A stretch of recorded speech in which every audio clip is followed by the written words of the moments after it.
I thought we were. I started the recording, but not the broadcast.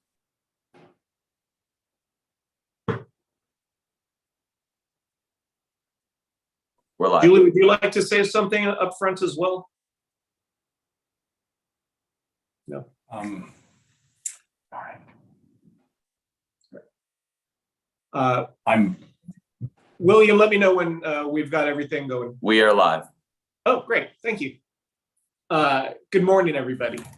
Welcome to the State Historical Resources Commission workshop on mid-century modern architecture. The late modernism, postmodern movement, we handle a lot of those nominations on a quarterly basis, and we're lucky enough to have experts in these fields on this commission. Myself and Commissioner Hoyos had been tapped to put together a proposal for different workshops, and we felt like this was clearly right up our alley. The purpose of this workshop is to learn a lot more about those topics, to leverage the incredible wealth of knowledge that Commissioner Hess has to offer, to understand how this works in the context of being a Californian, and to understand the context of what the commission does when receiving nominations in these areas. Especially if we're looking at contentious nominations, we want to understand what are we looking for, how does integrity play a role in determining whether something meets eligibility requirements, and how do we become better commissioners in this space, especially if this isn't our background. So I think this is a great opportunity not only to learn more about our fellow commissioners, but also engage the public and give them a better understanding about the type of resource that we review in terms of national and California registers, landmarks, and points of historic interest. So this is the workshop series that we've created. Last month, we had the registration unit give us a deep dive into the process of taking a nomination and getting it to the commission for review and the steps that the nominators take in that way. Workshop number 3 will be on archaeology, so we're really looking forward to that. But today is very special in that Alan has put something great together for us. Before I kick that over to him, I'll see if Shibbo Polanco has anything she'd like to say. Thank you, Chair Shiro. It's nice to see you in this role. And I just wanted to also thank again past chair and now Vice Chair Lee Adams for the great work he did in the last couple of years in this role. Happy New Year to everybody. It's exciting to finally be at our first meeting. We'll have full reports tomorrow about the goings on of the office. There's a lot of moving parts and a lot of exciting things to report. So thank you for this workshop, Alan. Thank you for the time that you've put into presenting to us. I also just wanted to say that we've heard from the Getty about the grant that we've given them to see about the feasibility of translating their mid-century document into a California specific document, and we hope to have that completed and a report to you in April's commission meeting. But I think there's a lot of really good information that they've gathered in that space, and it looks like there's some possibilities to make that translation and correlation specific to California. So that's all. Thank you so much, and thanks again, everybody. Happy New Year. So with that, we'll hand it over to Alan. Have at it, and thank you again for putting this together. Okay, thank you, Adam, and thank you all for this opportunity. This subject is one which has fascinated me for a number of years. I'm in the process of writing a book on California modern architecture. So I have been working on this for quite a while, discovering a lot of new material, new connections, that as I dive deeper and deeper into this material, it really is a remarkable subject and in my opinion, of world-class significance in terms of the history of architecture, modern architecture in particular. So what I'm going to do is I have a PowerPoint to show you a lot of images, and I am trying to describe, what is specifically, visually, architecturally, structurally about different types of buildings, different styles of buildings and so forth.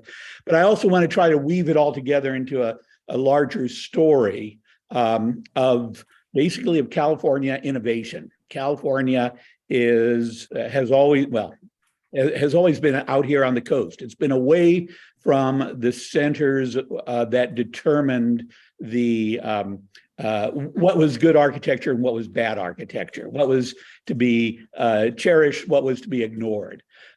California was so far away from those centers in Europe and on the East Coast that a lot of the architects who worked here and came here because they wanted to have work in an atmosphere of freedom. And that's what modern architecture was about. It was about experiment, about trying new things. And so many of these architects just had, great ideas, interesting ideas. And California, because of its distance from critics and academies, but also because of its incredible natural resources and the diversity of its landscapes and its climates and of its people and influences from Asia and South America as well as Europe. Reservation, this is Jay. Okay.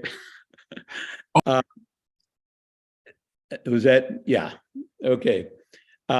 Anyway, so they came here because California offered this sort of atmosphere, environment in which to work, which encouraged innovation. And so in many things, as we shall see, California was ahead of the rest of modern architecture. So with that, let me start sharing my screen.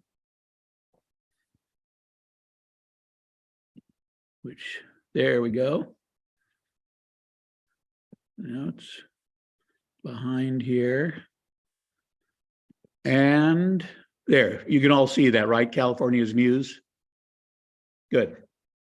So California's Muse, that's the thing. Modern architecture was not transplanted from Europe or the East Coast to California into fresh land. Alan, sorry to interrupt, but we're still seeing just a series of images. Oh, really? Yeah. Okay, let me go back. And I will try sharing my screen again. Okay.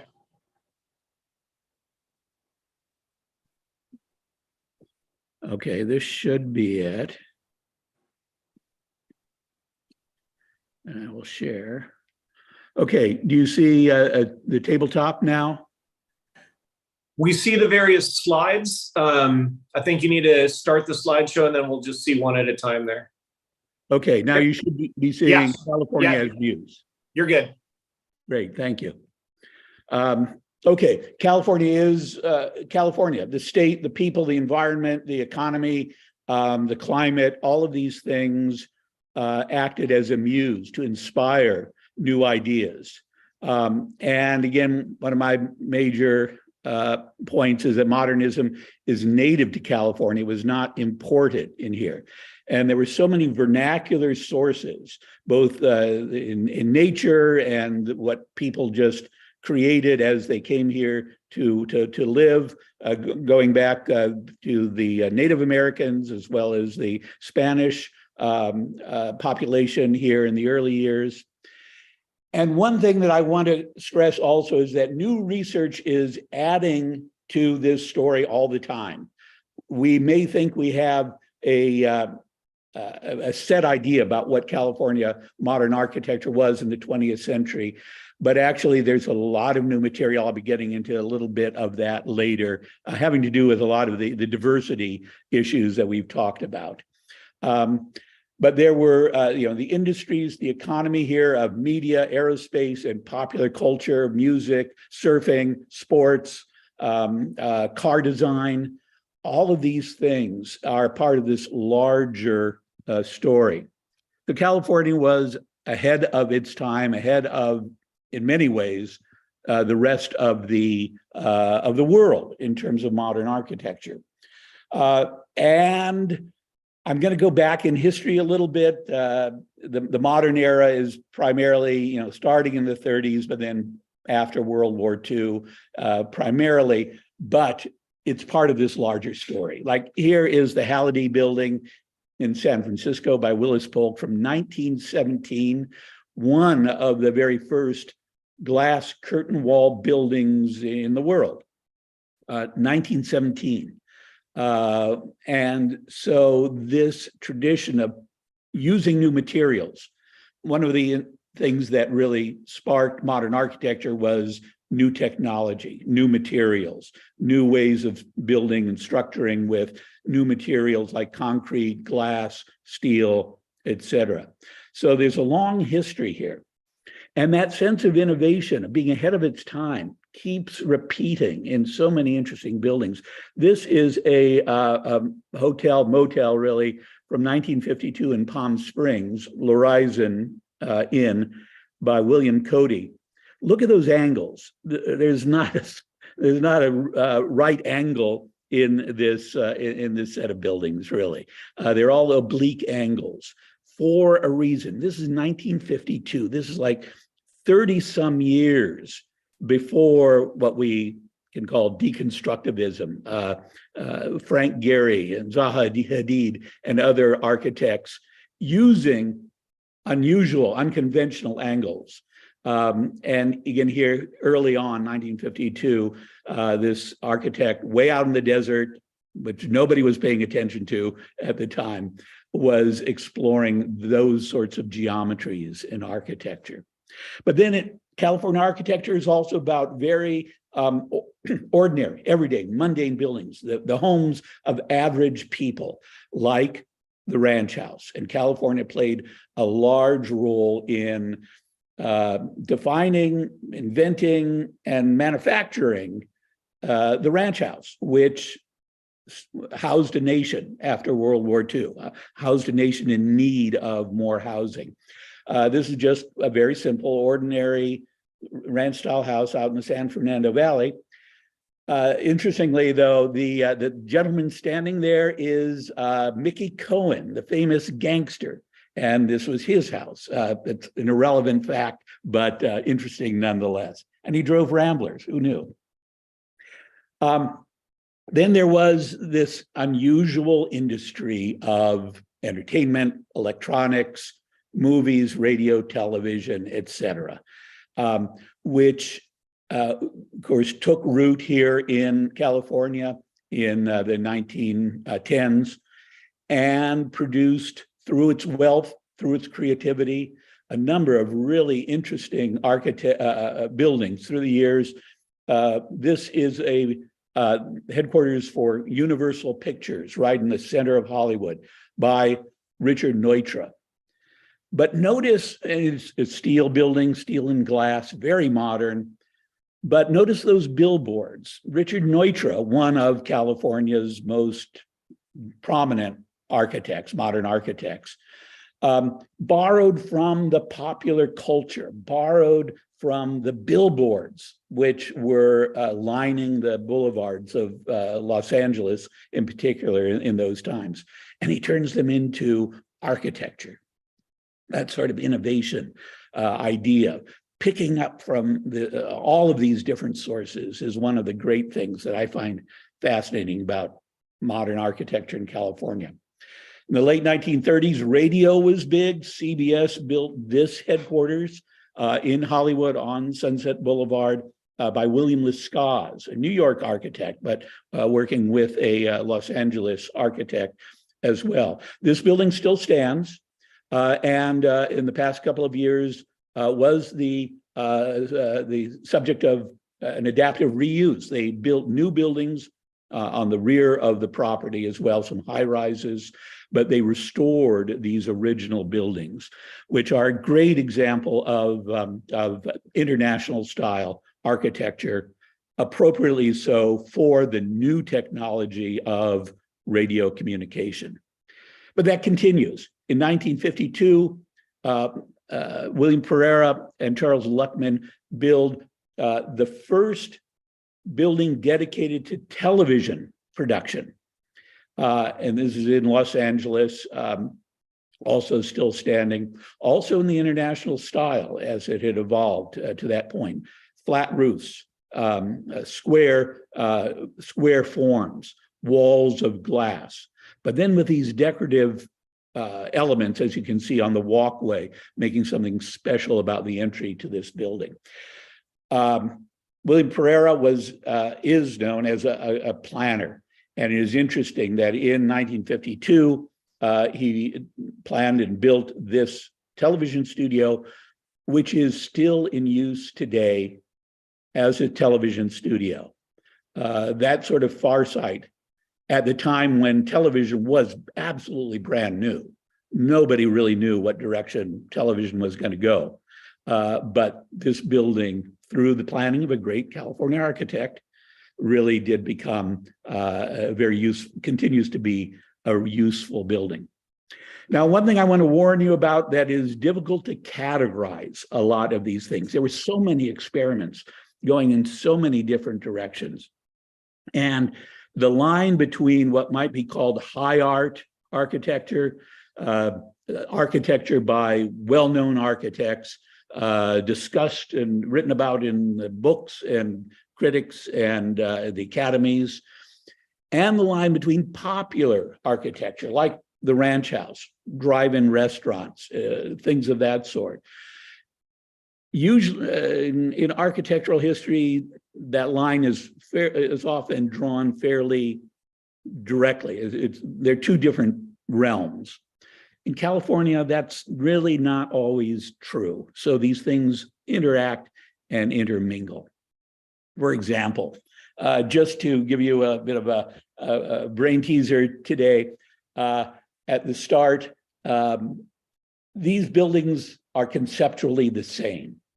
On the left is Charles and Ray Eames' house in Pacific Palisades, one of the great iconic buildings of modern architecture. This is known around the world, inspired many architects who are still working today. It is a kit of parts out of off-the-shelf items, steel structure, windows, etc., put together in a brilliantly creative way. But what is it? It's using modern materials, steel and glass, off the shelf, and in the same way to create an image of modern architecture. The car wash, this is a prototype car wash, which was built all over the state in the 1950s and 1960s as well. Also expressing its steel structure. It has no glass. It doesn't have to be enclosed, but it is just purely expressing its structure. But instead of a residence, which is enclosed and private, this is a public building where when you're driving by on the street, you want to see the cars moving through it with the machinery washing these cars as it moves through the process. So the form is following the function in both of these buildings, even though they are very different in form, similar in materials, different in uses, and yet still both expressing this kind of creativity we see in California architecture. Similar comparison here. Which picture is the Getty Museum and which picture is Disneyland? Basically, they're the same sorts of public transportation spaces as well, including a great deal of really beautiful landscaping as well.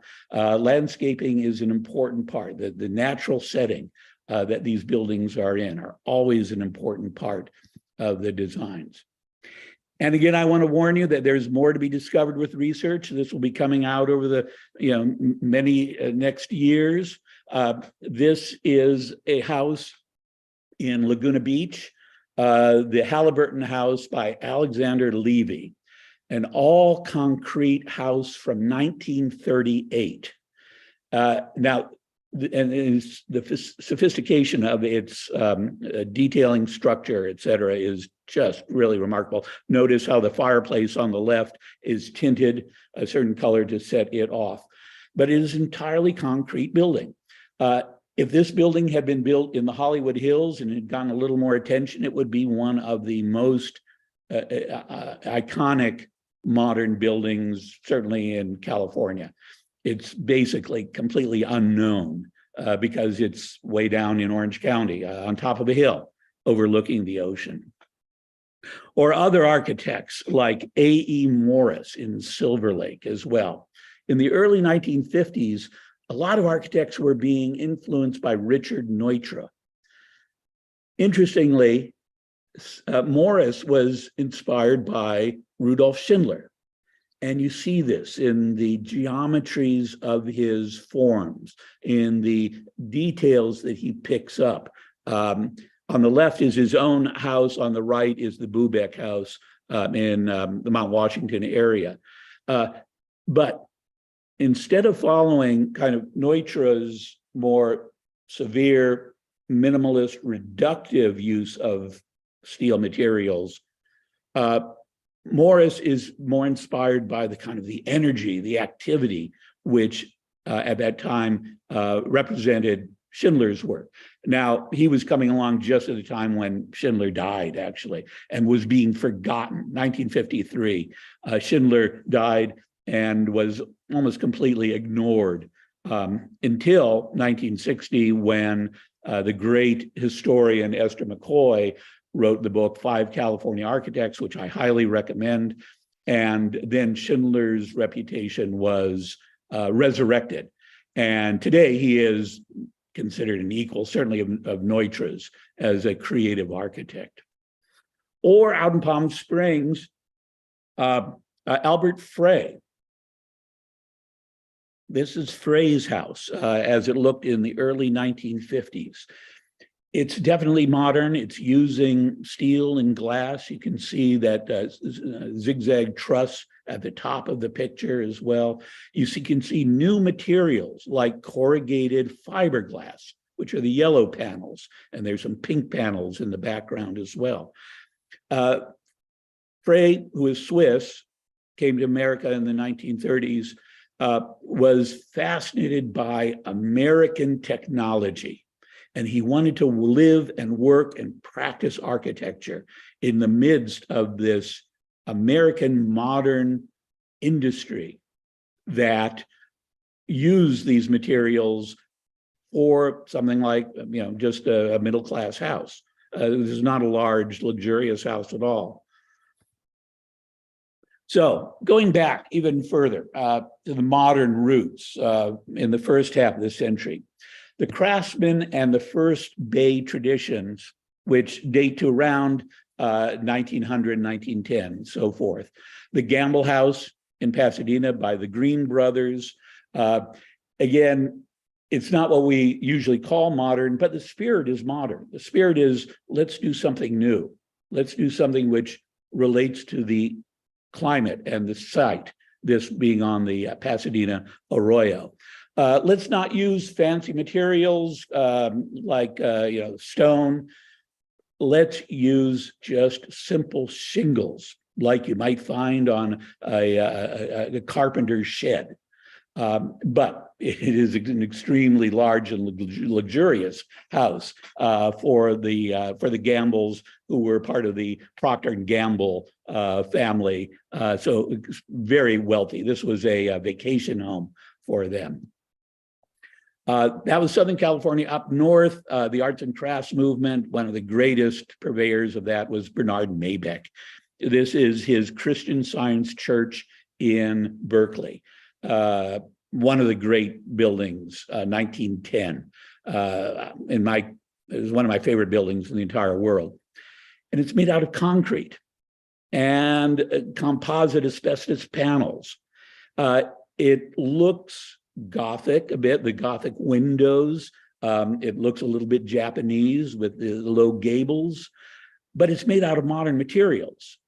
Steel windows, for example, and concrete. And Maybeck is so fascinated by these new modern materials that he is starting out early in the century, experimenting with these things. Then there are the vernacular architectures existing in California, the missions, ranch houses, the canning companies, industrial buildings, and the car-oriented buildings as well, coming along in the 1910s, 1920s, and after. And these vernacular buildings have a great influence. On the left is a very typical, ordinary, what is called a dingbat apartment house from the 1950s. And it is a stucco box, basically, very simple construction. But then Frank Gehry, early in his career, designed the Lou Danziger studio on Melrose, which you see on the right. It's a stucco box also. Simple forms, unprepossessing at all. So, and Gehry, being a Los Angeles architect, knew of these buildings, was inspired by the entire vernacular landscape of Los Angeles. Now, I have some trepidation. I don't want to throw too many names at you, and labels, et cetera. There are a lot of them. But I guess the point is that there are a lot of different modernisms, a lot of different ways that architects took these basic ideas of it's a new era, there are new materials, new ways of living, and how can we express those that are appropriate to the present time rather than reflecting back on Gothic or ancient Greece or colonial American architecture. So one of the great influences was Frank Lloyd Wright. On the left is his Willits House in the Chicago area, one of his early masterpieces where he really broke the mold. But by 1920, he was out in Los Angeles and designed the Millard House, which you see on the right. Very different in form, one's concrete block, the other's wood, but he is responding to the site and the climate. And the buildings respond in very different ways. Again, form follows function. Form follows the purpose, the climate, the need for shelter, protection, but also to take advantage of the beauties of different sites. Frank Lloyd Wright worked with the great American architect Louis Sullivan in Chicago at the very beginning of Wright's career in the 1880s, 1890s. And working there with him also was another young man, Irving Gill, who moved out to San Diego in 1893. And started to develop his own ideas about modern architecture. This is the name is Horatio West Court in Santa Monica, Venice, really.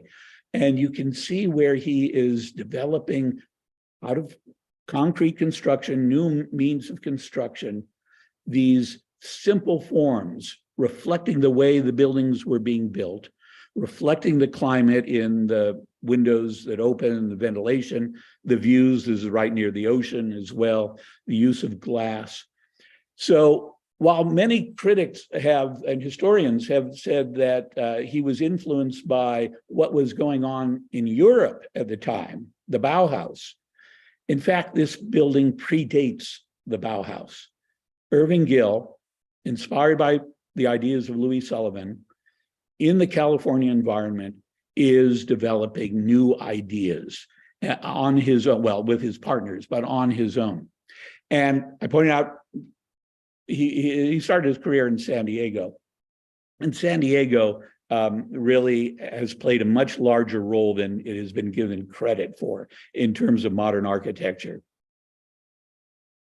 here in California. So keep that in mind. Then there is the case of Lloyd Wright, Frank Lloyd Wright's oldest son, who is also an architect, who also moved to San Diego and worked with Irving Gill early on, 1911, 1912. But this building is the Oasis Hotel in Palm Springs, opened in 1924. And it is an extraordinary building. And again, it hasn't been given the credit it deserves. It is concrete. It's called a slip form concrete construction, which means that you put up wood boards about a foot high, you pour your concrete in it, and you wait till it hardens. Then you slip the forms up, pour another layer, and then you slip the forms up, put in another layer. Well, that's what creates those horizontal lines in the building on the tower on the left. So the building is expressing the very process by which it is built. And then there's the wonderful molded concrete block at the top as well, which kind of makes it blend with the mountainside beyond it. This is just a remarkably creative building. Half of it still stands, half of it was torn down, but it deserves a lot more credit than it's been given. Another architect who was working with Frank Lloyd Wright when he first came to America in 1914 from Austria was Rudolf Schindler. This is the Lovell House in Newport Beach. It's concrete, again, a modern material. And Schindler is using concrete in a massive structural way. You see those large bents, 1, 2, 3, 4, 5 bents that are kind of holding it up on the ground floor. And then the cantilevers of concrete allow these ribbon windows. So you looks directly out on the ocean, really. Just a remarkable building by Rudolf Schindler. But there were other types of modernism. This is Bertram Goodhue's Los Angeles Public Library, which opened in the mid-1920s as well. Much more solid, muscular, sitting on the ground. But again, though it has influences perhaps of Egyptian architecture, but not really. It is really creating a new type of design using modern materials. Other architects doing large buildings, high-rise buildings in San Francisco. Timothy Pfluger, you remember last year we approved the nomination of Pfluger's own house in San Francisco. Well, this is what he was building. This is a medical dental office building in San Francisco from the 1930s, taking an entirely new direction for modern skyscrapers. While parallel down in Los Angeles, you have the firm of Morgan, Walls, and Clements designing any number of these skyscrapers. This is the Richfield building, no longer stands. He also designed the Wiltern building on Wilshire Boulevard at Western. These are all expressions of modern architecture, modern uses at the time. Some of it was called Art Deco. Actually, modern, M-O-D-E-R-N-E, is the term usually used for these buildings. But it has different expressions. The zigzag modern, like Bullock's Wilshire by Parkinson and Parkinson from 1928. Again, this is not a Gothic building. This is not a colonial building. This is a new architectural expression. But as you can see from this wonderful ornamental detail, zigzags are all geometric forms, not natural, well, sometimes natural forms, but using geometries for their beauty in the details of the building. There is also the streamline modern. And again, the name says it all. The lines stream. They are long, low, very energetic, actually.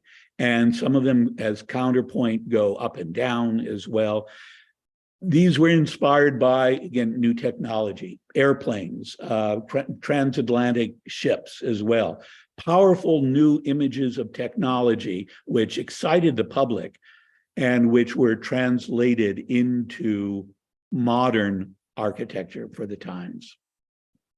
But then again, there's another direction that's going, a style starting in the 1930s, going into the 40s of Hollywood Regency. And again, these were California architects interested in doing new things with modern design, but also loving historical architecture. So this house by John Wolfe in Beverly Hills has very severe lines. It's very square, straight lines. But then at the entryway and in those two oculi you see on either side of the front door, they're urns. So he's borrowing from the respectability and the dignity of historic architecture and bringing them together with the more simple forms of modern architecture at the time. This is also seen in a department store in Beverly Hills by Timothy Pfluger. Classical elements, those fluted pilasters along the going from the top to the bottom, but in the delicacy of the forms that you see inside, which are much more, again, classical in their form. But then he has this sweeping stairs, which is just hovering there. It's kind of cantilevered from floor to floor.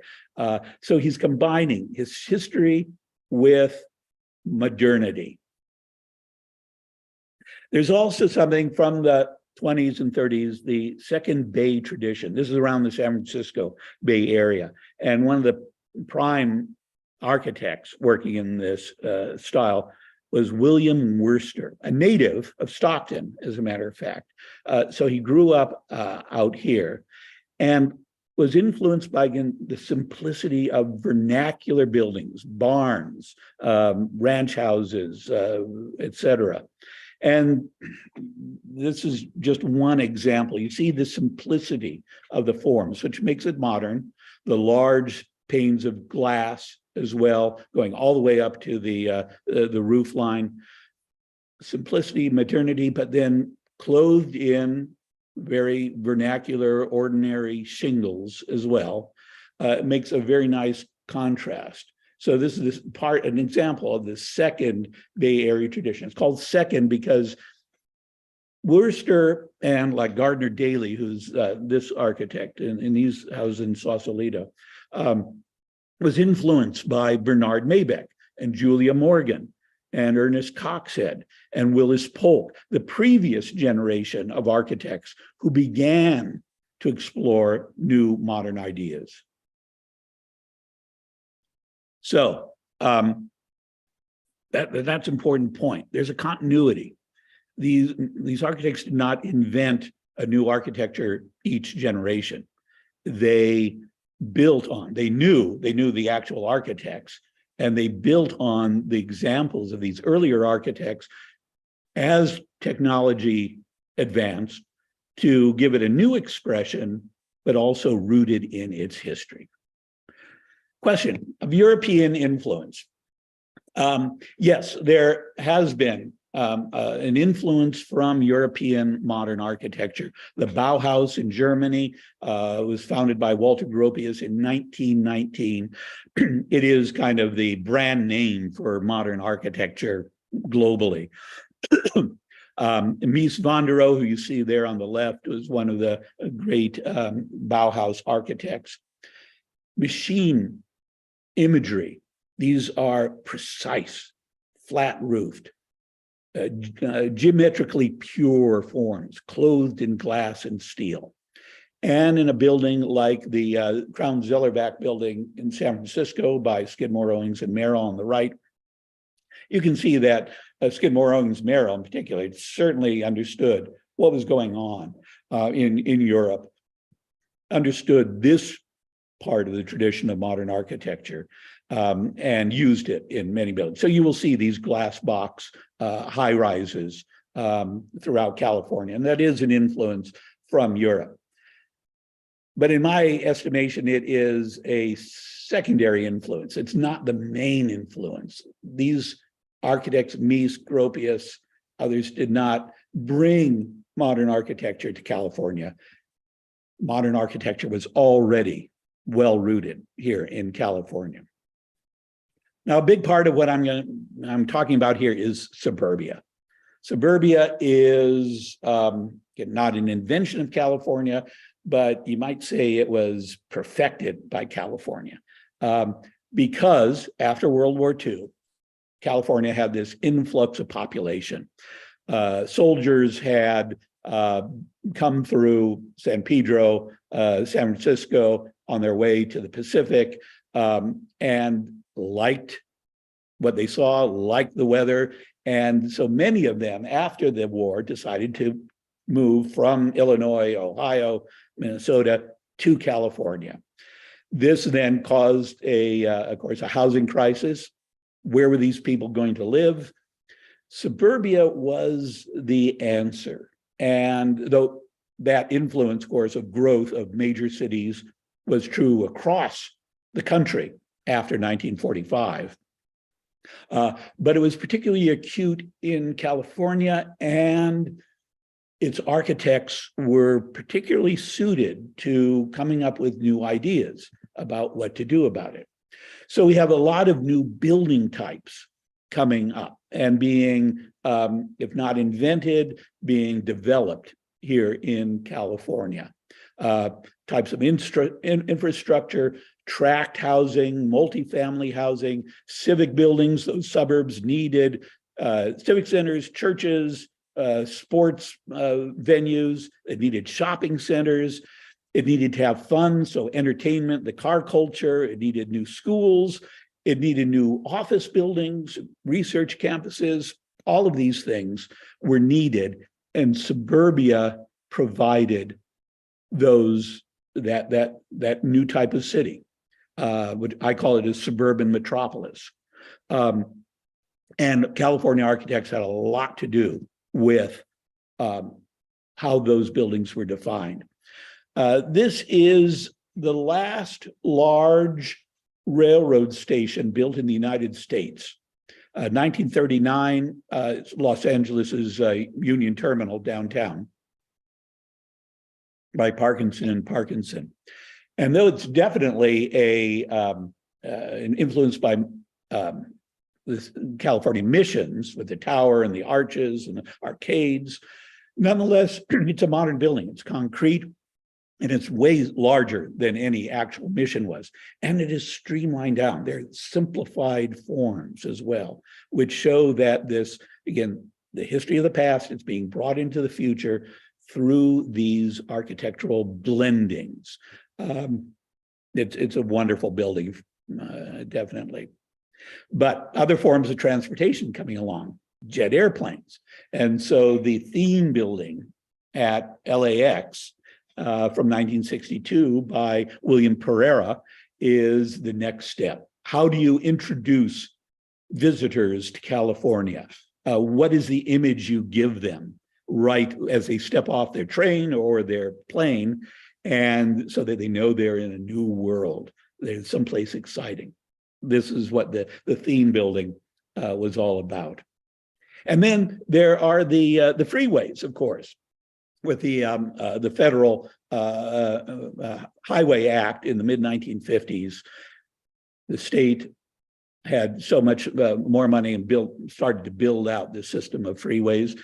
And this is the famous 4-level stack right near downtown Los Angeles, which apparently at the time was a place to picnic. I did not really realize that, but this family was able to walk right out there next to the lanes of traffic and admire the cars and this really remarkable structure of 4 different levels where 2 freeways come together. The ranch house has a really interesting history. It really started with the adobe haciendas of the Spanish period in California, as you see at the top. Many of these, of course, they're from the 19th century. They are crumbling and yet very romantic to people in the 1920s and 1930s. And so an architect like Cliff May down in San Diego introduces a number of these elements: the broad adobe-like walls, the tiled roofs, the wood trim, the grills, for a house. This, over time, evolves into many different forms by many different architects. You see a very modern version of these broad walls, broad roof lines, delicate details as well in this house in the San Francisco Bay Area by Cliff May from the 1950s. I'm not sure. I think this was actually the house of one of the Lane brothers, who were the publishers of Sunset Magazine, which went out of its way to promote ranch houses and this new style of living for Californians with easy access to patios and so forth. In the lower right left-hand corner is a mass-produced a ranch house, again by Cliff May. But there were high-end architects who were designing custom homes as well. This is one of the earliest, most influential, again by William Worcester, inspired by the vernacular architecture of the California landscape. It's the Gregory House in the Santa Cruz area.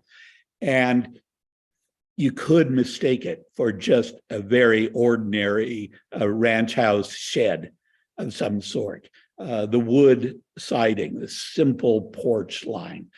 But it is, in fact, designed by an extremely sophisticated architect, William Worcester. And Worcester's wife, Catherine Bauer Worcester, who is very famous in her own right in planning.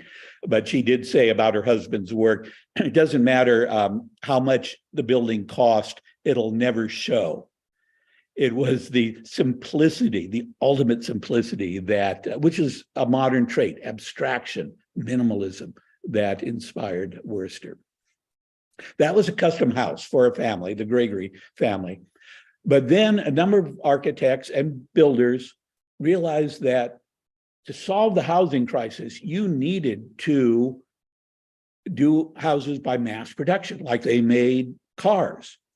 And this was a system which was developed before World War II by David Bohannon, a developer up in the Bay Area, and by Burns and Marlowe, builders down in Southern California, but basically taking the assembly line to the field. So you would, have a crew come in and scrape the land, another crew come in, lay foundations, another crew come in, put up the wood walls, another crew do the plumbing, etc. Mass production, which cut costs and made housing available to the masses. And these sorts of modern tract homes were built all over California in the 1950s. Some of them are very distinctively modern. This is the Twin Palms tract in Palm Springs by Palmer and Kreisel as well. It may not look like it, but each of these is exactly the same floor plan, but with details, different roof lines, different facades. You have the sense of not crackerjack housing where everything looks alike, but of a real neighborhood. Joseph Eichler was another builder in California.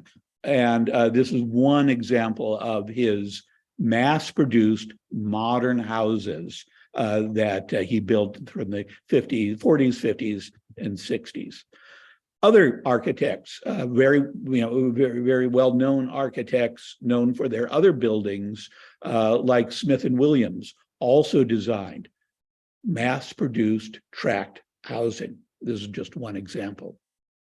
Inside, this is an Eichler built house. The spaces were open, modern, exposed wood beams, very simple in form, natural unpainted wood on the walls, walls of glass to the outside. All of these were typical of modern architecture. Well, where did the people who lived in those houses work? Well, there's a history of research campuses and office parks. And one of the very first in the nation was this 1939 campus for the Walt Disney Studio. Still standing there in Burbank. Just an astonishingly innovative project. Kem Weber was the architect, but he worked very closely with Walt Disney himself and his staff. It is a factory for making animated movies. And so it was laid out just like a car assembly line in a certain order. But then it also had this sense of who was working there and the landscaping. And there were restaurants and there were athletic facilities and all of these amenities to make this place of work also a home to encourage the employees. Now, this is an idea which, 20, 30 years later became the very idea of Silicon Valley. But here, 1939, Walt Disney and Kem Weber are creating it in Burbank. It's, again, part of the innovations. Cliff May, again, for Sunset Magazine, created a headquarters. Looks like a ranch house, but it really is an office space. IBM, in the early 1950s, created campuses in Silicon Valley, what became Silicon Valley, San Jose, where the detail seems to mimic the punch cards that computers way back in the dark ages used. TRW as well, involved with technology, aerospace, all sorts of modern industries, created an office park out in Chatsworth in San Fernando Valley as well, designed by A.C. Martin. You can see that it's halfway between the residential area at the bottom and the natural landscape at the top. Civic centers, certainly Marin County Civic Center by Frank Lloyd Wright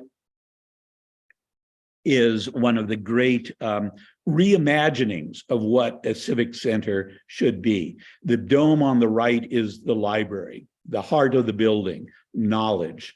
The Golden Spire is actually a smokestack, but it was also a radio tower, modern technology. And courthouses and administrative offices are in the two long wings. William Pereira designed this Santa Fe Springs Civic Center, including library, offices, and other amenities. Caesar Pelli in the 1970s designed the San Bernardino City Hall. We went on a tour of this when we were in San Bernardino a year or two ago, using in the 1970s a glass skin. Theme parks. Where are the people living those suburbs going to go and have fun with their families? Well, this led to the development of theme parks. Disneyland, opening in 1955, being one in particular, but Marineland down in Palos Verdes as well, by Pereira and Luckman as well, no longer standing, but an entirely new way of public entertainment in the suburbs. Other forms of recreation, marinas, Dana Point Harbor, designed, built in the late 60s, early 70s as well. Notice the bridge between the different islands of this marina in the lower left-hand corner, expressing the muscle and the structure of this roadway leaping over. And yet the buildings themselves, as you see in the lower right-hand corner, are very warm, comfortable, woody, beautiful views out over the ocean and the marina as well. It's a form, it's not a severe modernism, it's not a steel and glass modernism, but made out of wood and with the warmth and the detailing that wood provides. Churches, though it may seem to be a very conservative institution, in fact, embraced modern architecture. This is a Christian Science church in Belvedere by Charles Warren Callister from the early 1950s. Early in my career, I worked with Warren Callister, and this is one of his masterpieces as well. Right near the ocean, has a sense of ships, masts, sails, but it's out of redwood beams, and with stained glass in between the pillars. of it, and a fireplace right in the center of the building, concrete as well. Modern materials being used in a modern way. Richard Neutra designed the drive-in church, mating the automobile with church. The Reverend Robert Schuller was the client here, and he, of course, had a parking lot, and people could stay in their cars while he gave the sermon, and he could address them from a balcony, as well as address the people inside. Philip Johnson expanded this idea in the 1980s with the Crystal Cathedral, which you see on the right there, where the sky is completely open, thanks to this truss system, which held up the entire building. Schools, many innovations like Richard Neutra's Emerson School on the west side of Los Angeles with open air classrooms. Donald Wexler, who you see standing there on the right, using steel, modularized prefab steel elements to provide a number of schools for the growing Palm Springs area in the 1950s. On the San Francisco Peninsula, John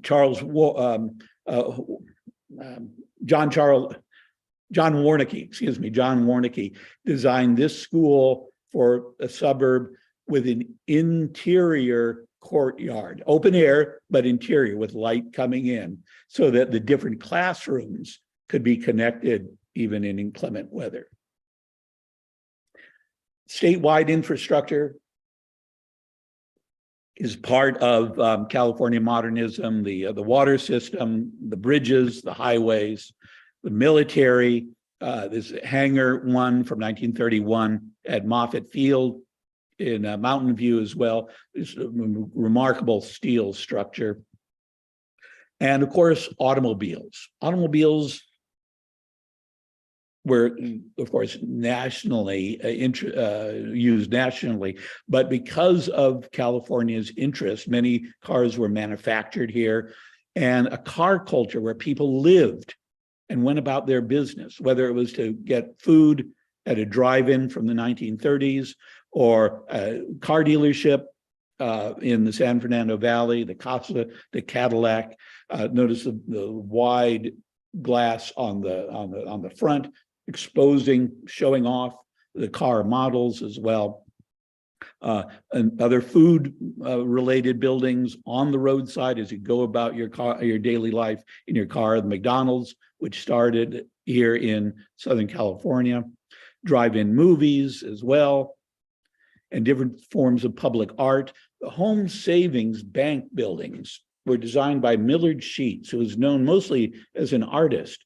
But on each of the fronts of these buildings, he did these ceramic tile mosaic artworks, which depicted historic elements of the particular area where the bank was.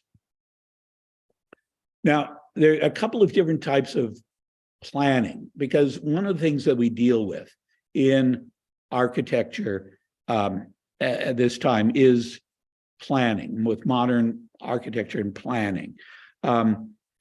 These are becoming larger and larger, either as research parks or as school campuses or as shopping centers, as housing developments. So planning becomes an important issue in this mid-century. More people, more business, growing economy. How is that all going to be organized effectively?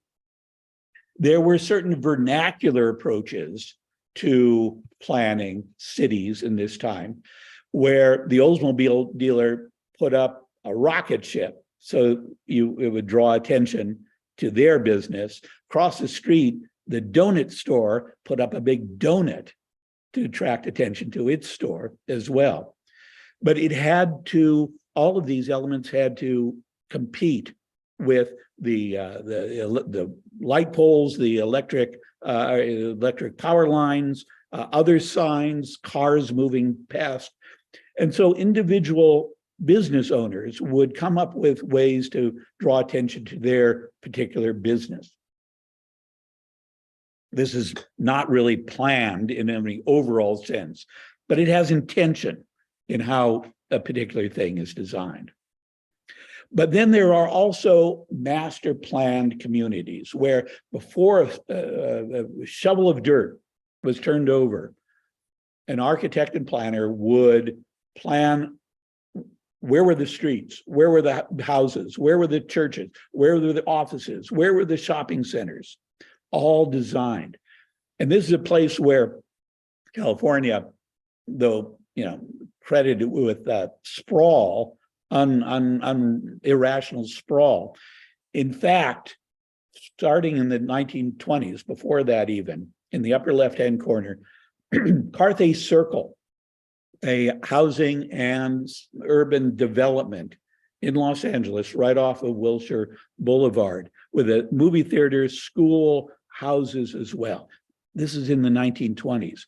It leads later in the 1960s to a master plan community like Irvine in the lower right-hand corner, where you can see very consciously, again, planned by William Pereira, green space, open space, trails are interwoven with very different types of housing, some townhomes, some single-family homes, with schools, with recreational areas, pools, tennis courts, all of this planned to accommodate the large number of people moving in.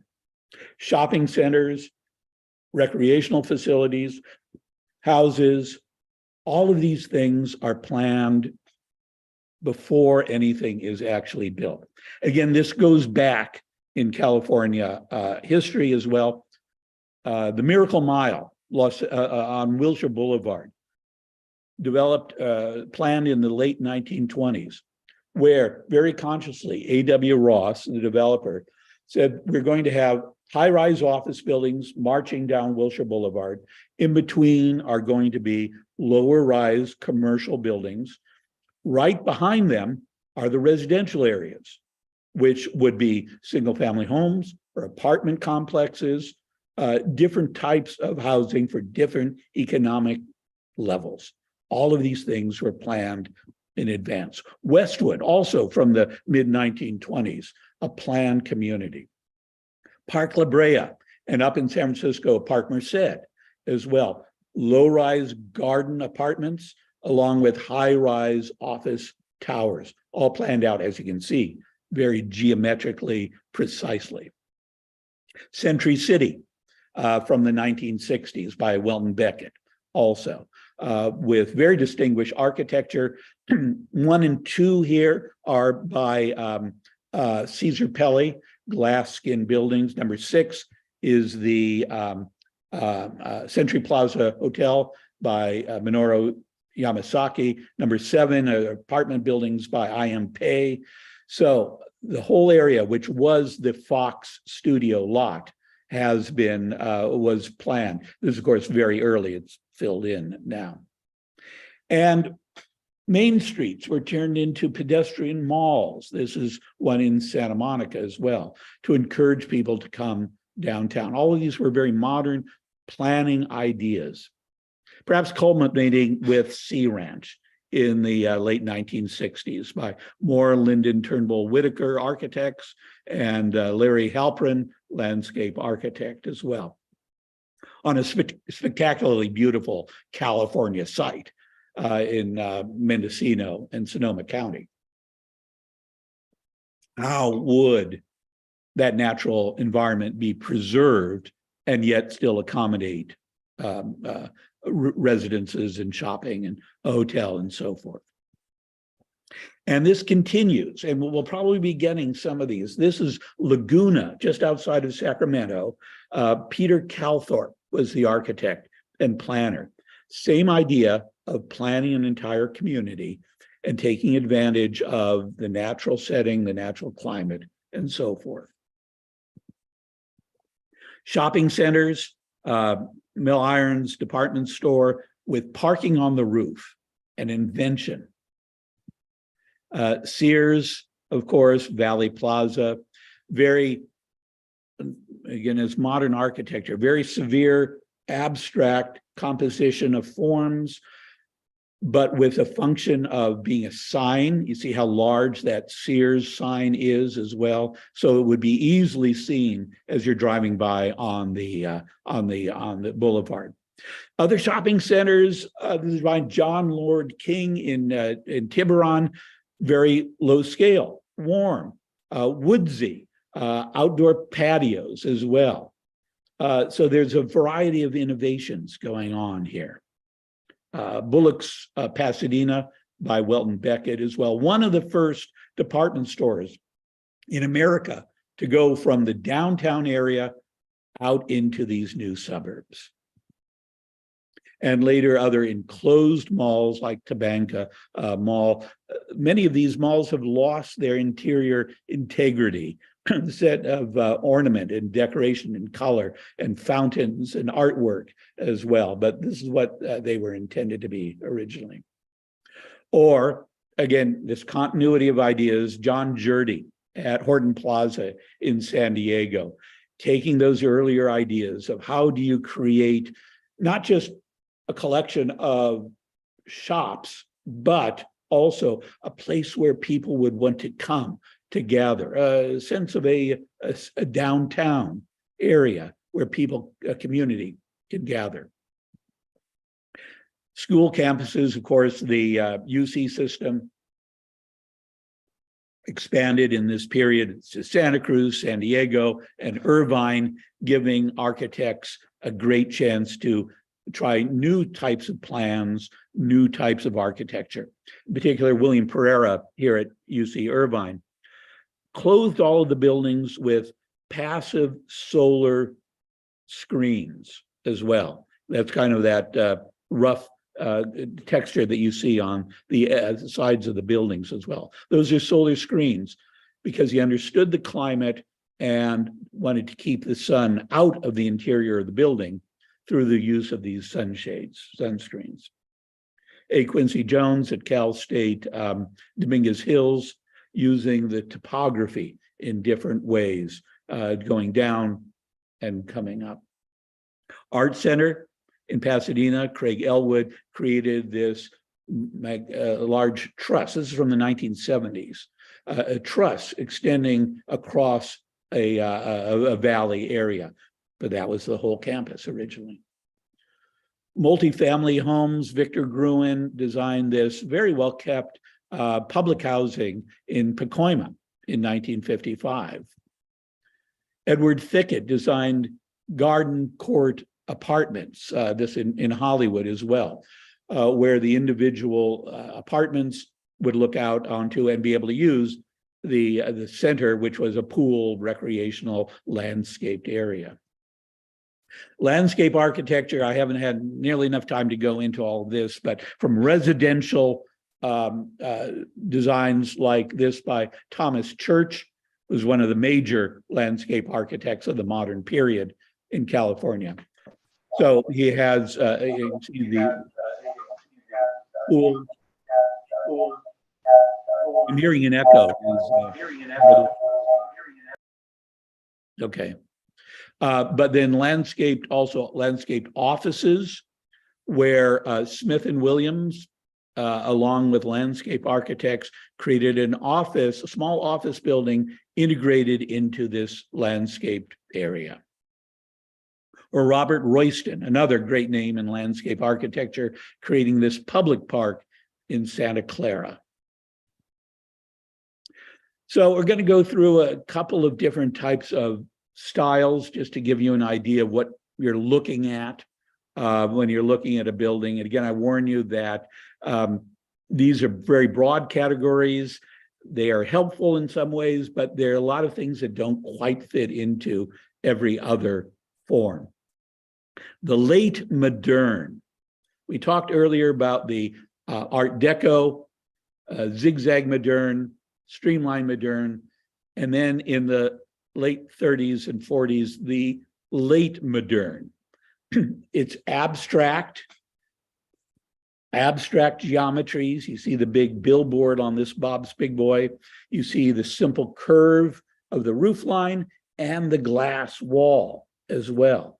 It is like a Murrow painting It's an interesting shape, unrelated to history, but combined into a composition that expressed modernity, not the past. Major part of this period, of course, was organic architecture, the influence of Frank Lloyd Wright. This is a house by one of Wright's apprentices, Foster Rhodes Jackson, in the Claremont area, using concrete, but embedding it with boulders from the creeks in the area, rolling off of the San Gabriel Mountain. So it's connected to the site. John Lautner, another Frank Lloyd Wright apprentice, was the Garcia house. Each Lautner house was different, so I can't have one representative one. But he's using organic forms for the hillside, an interesting structure with these V-shaped beams holding the main part of the house up. Lloyd Wright, again, Frank Lloyd Wright's son, designing the Wayfarers Chapel down in Palos Verdes. As you can see, it's open to the sky. It's open to nature, right on the coastline there in Palos Verdes. And he planted redwood trees around it so that today, if you go there, it is enclosed by this canopy of trees, of nature, organic architecture. Minimalism. This is one of the best known houses in California, really of modernism, the Kaufman House out in Palm Springs by Richard Neutra. Steel and glass, very simple forms expressing the structure and in sharp contrast to the irregular landscape behind it. But as you see, for example, in the fireplace, the chimney coming up, Neutra is introducing natural forms into the interior of the building. We talked about this, another example of the case study house. The case study program was instituted by Arts and Architecture magazine, a very highly respected architectural journal based in Los Angeles, which nominated or identified certain houses as case study houses. This was one of the first one, again by Charles and Ray Eames, with the help of Eero Saarinen as well. Using modern technology to solve the problem of the modern house. How could steel, glass, concrete be used to cut down the cost of housing, be mass produced, and yet still be open to modern lifestyles? Case study house 21 by Pierre Koenig as well. You see the modern materials, the steel decking, steel structure, integrated with nature, with the water features as well. Or this house up in Oakland by Beverly Thorne, David Beverly Thorne. You see him on the left there. A house on an unbuildable site, so steep. So he's using steel structures to create the floors of the building. This building, Bev Thorne designed for Dave Brubeck, the jazz musician who you see there, talking with Thorne. Again, mating these different parts of modern culture, jazz and modern architecture, in one symbolic building. The third Bay tradition, coming after World War II as well, but again, building on, going all the way back to the Maybeck era, up until the 30s and 40s with the Worcester era, and then into the 1950s and 60s with, again, simple forms, abstracted forms, modern materials, flat roofs, as in this Joseph SHRC house as well, large panes of glass to open to nature. Or Jack Hilmer, the Ludekins house on Belvedere Island as well. Jack Hilmer and should be much better known as an architect. He did fantastic work, as original, in my opinion, as anything that Rudolf Schindler did, just breaking all the bounds, which again is part of what modern architecture is about, in experimenting with new ideas. Or Charles Warren Callister, as I mentioned, I worked with early in my career as well. This is a wood structure on the house on the left, Japanese influences in many ways, with the simplicity and the detail of the wood railings and so forth, which he carried over into the interiors. Even that slight arch that you see at the top of the above the chimney as well is something which Callister got from the cable cars of San Francisco from the Victorian era. Very interested in integrating history with modernity. Or Charles Moore, this is his own house in Orinda as well, a barn, basically one large open space with a light source at the very top, coming down into the center of the house.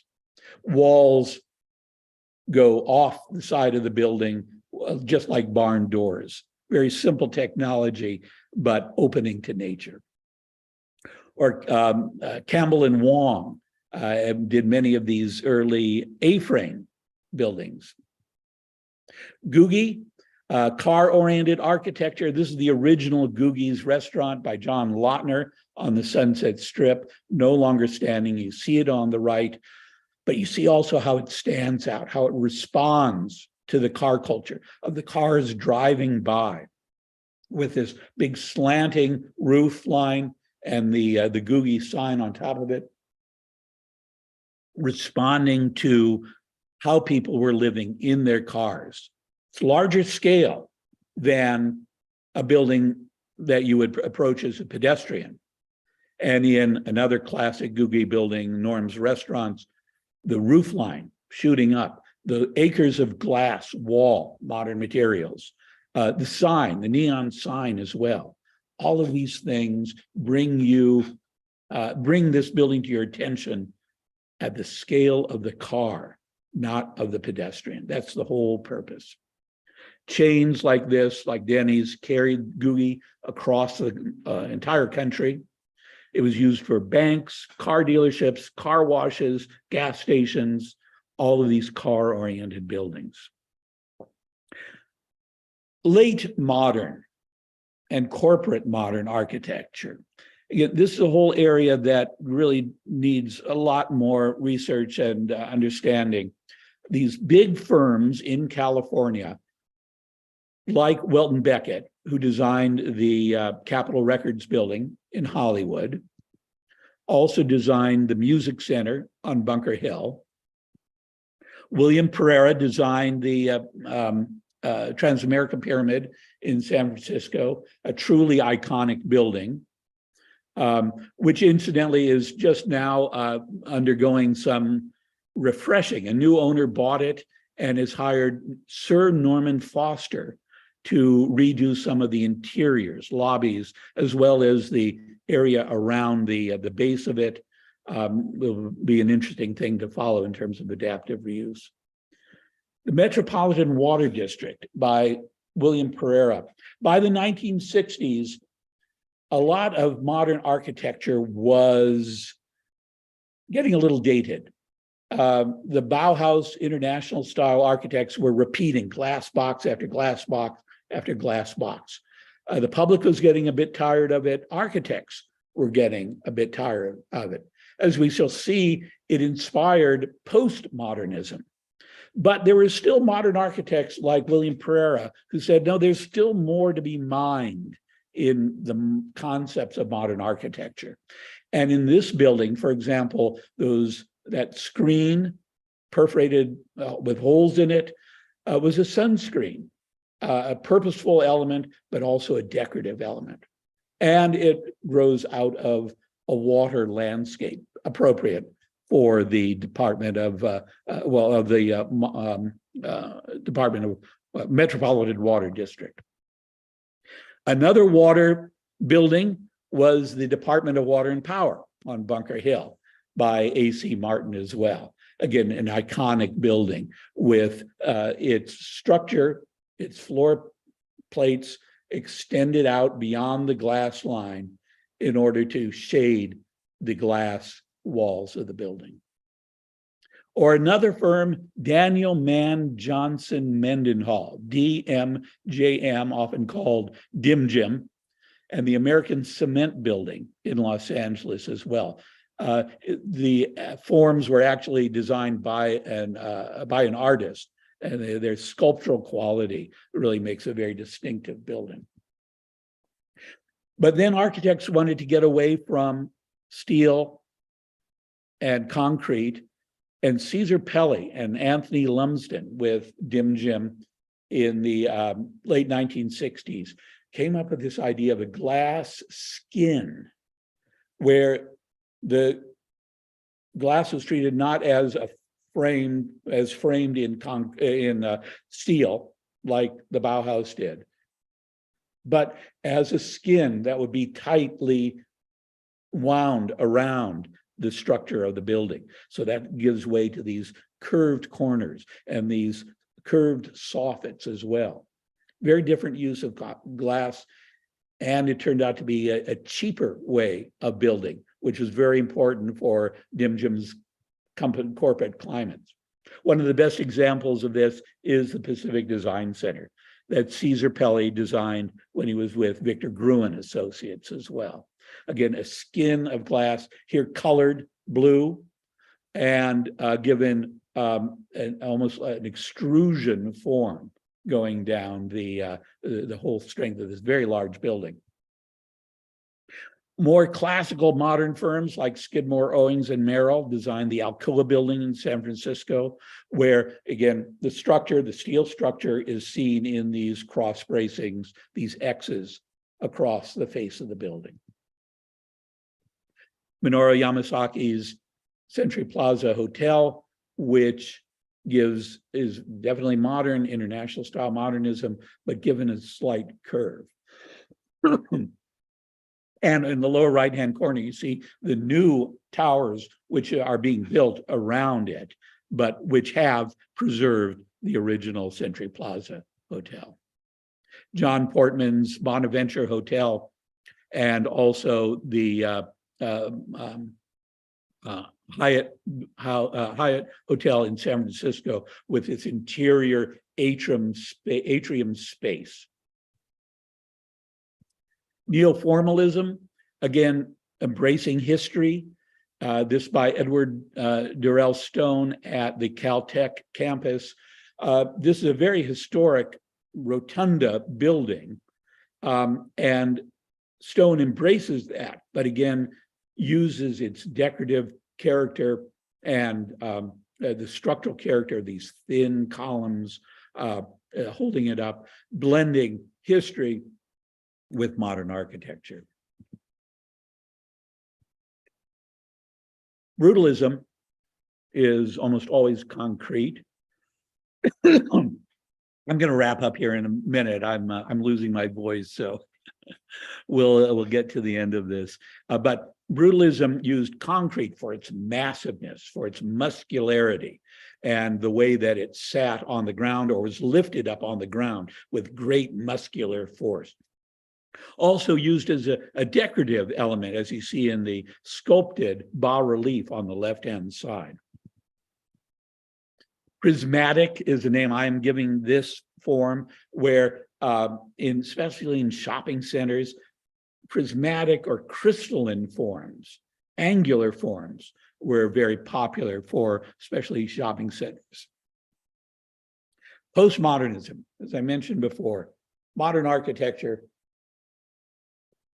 was running out of steam by the 1960s. Robert Venturi, in particular, wrote Complexity and Contradiction in Architecture, a seminal work, where he said we shouldn't turn our backs on history. And this is a community building at Laguna in Sacramento area by Peter Calthorpe. It is concrete, modern materials, but in its symmetry and in its use of color, these bandings of color are more historically grounded. Charles Moore, also in the Lee Burns house in the upper left-hand corner, borrowing from the Spanish-style stucco buildings of Southern California to create very simple forms, stucco and its colors being exaggerated and being used there, or in the faculty club at UC Santa Barbara as well, tile roofs, white stucco walls, arcades, but broken up and played with and moved around. This isn't just historical replication, it is developing and using the ideas of history in a modern way. Or the Getty Museum, also from the 1970s as well, which was intended as a historic recreation of a Roman villa. But in this time also, in both Northern and Southern California, a group of architects, often called the West Side School or the Santa Monica School, including Frank Gehry, were trying to find and explore new ways of looking at modern materials, modern structure, modern uses. Frank Gehry in this bank building in Toluca Lake was using artists, modern artists of the time, and their play with perspective on what is actually a flat facade for this little neighborhood bank building. Eric Owen Moss designed this condominium in Playa del Rey as well. Somewhat streamlined, but not really streamlined, carrying it into a new, almost techno-futurist way. Or the Gagosian Gallery in Venice by Robert Mangurian and Craig Hodgetts as well. The rotunda at the center of the building, a historical style, but updated. Same thing going on in Northern California. This is by architects Beatty and Mack as well, using bright colors, using interesting geometries. This isn't modern in a classical way, but it is part of the story of evolving modern architecture. One of the best examples, best known, is Frank Gehry's own house in Santa Monica, where he took an existing house, the pink thing, and built around it with corrugated metal and asphalt. And I'm always been delighted by this rendering by an artist of what it might have been if it had been a different, the Thomas Kincaid version of Frank Gehry's postmodern house. Starchitects. We have a number of internationally famous architects. This became a trend. Mario Botta at the San Francisco Museum of Modern Art. Richard Meyer at the San Jose City Hall. Arato Isazaki, who just passed away a few weeks ago, for MoCA on Bunker Hill in Los Angeles. This trend, unfortunate, I find it unfortunate that we had to go and get a great name from another country when, in fact, California architects had been so innovative, so willing to press forward, so experimental over an entire century. Okay, getting to the end, preservation issues, in particular, adaptive reuse.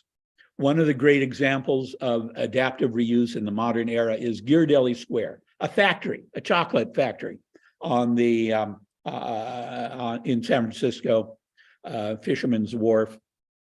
Old brick buildings from the 19th century, but in the 1960s, it was changed into a tourist destination and basically a shopping center, restaurants, shops, public spaces.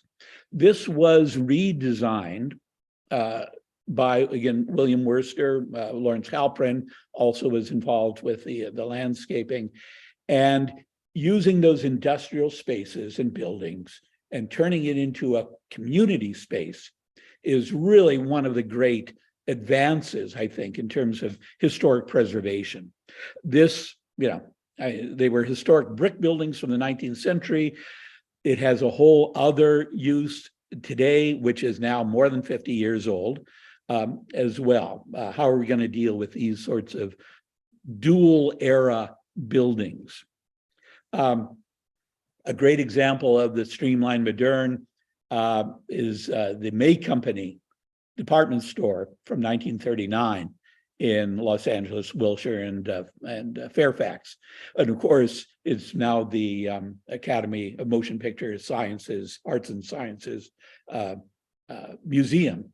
And Renzo Piano added this large thing on the back of it. He did chop off half of the original building in order to connect this new building to the side of it. Again, another adaptive reuse of a historic building. Some adaptive reuses are not nearly as effective or welcome. This is an original Jack in the Box designed by Smith and Williams, very highly respected firm. Brilliant, bright, gay, fascinating, colorful, playful, childlike, a wonderful sort of building with art on its neon art on its facade. There's still a lot of these around, but most of them look much more like the El Taco, which you see in the lower right-hand corner. They're there, you can see the box, but we've lost the original character of the building. Integrity issues. This is Oakland Stadium by Skidmore, Owings and Merrill, a classic late modern building. You see the big X cross bracings going around the circular building. Everything else you see there was added in a later remodel. The Oracle sign, the entry over on the right-hand side, signage, etc.